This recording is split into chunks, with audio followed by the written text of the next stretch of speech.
Bu təhsil ocağında təxminən 1000-ə yaxın şagird təhsil alır. Məktəbin vəziyyəti isə valideynləri narahat edir. Şəhid Samir Zülfüqarov adına 3 nömrəli tam orta məktəb binası 1986-cı ildə istifadəyə verilib. Təhsil ocağının mövcud vəziyyəti heç də ürəkaçan deyil. 2 korpusdan ibarət olan binada uzun müddətli idman və akt zalı bir çox sinif otaqları fəaliyyətini dayandırıb. Uzun illərdir təmir edilməyən təhsil ocağı acınacaqlı vəziyyətdədir. Mənim uşaqlarımı çıxarmışam buradan, düz aparmışam başqa məktəbə. Amma ki, bura acınacaqlı vəziyyətdir. Burada heç bir uşaq oturmaz o sinifdə.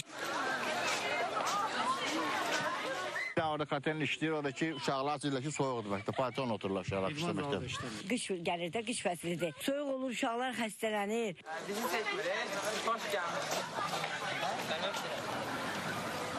Bəs qapı pəncərələri sınıq, fasadı və sinif otaqları yararsız vəziyyətdə olan məktəb binası ilə bağlı aidiyyatı qurumlar nə düşünür?